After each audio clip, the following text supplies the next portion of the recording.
রেজাউল করিমের বিদায়ের মুহূর্ত দেখেন কীরকম আবেগিক হয়ে গেছে রেজাউল করিম।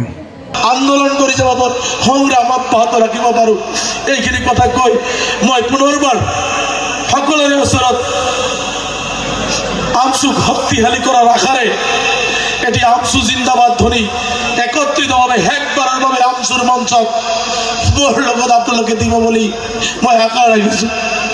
আমচু জিন্দাবাদ, আমচু জিন্দাবাদ, আমচু জিন্দাবাদ, আমচু জিন্দাবাদ, আমচু জিন্দাবাদ, আমচু জিন্দাবাদ, আমচু জিন্দাবাদ।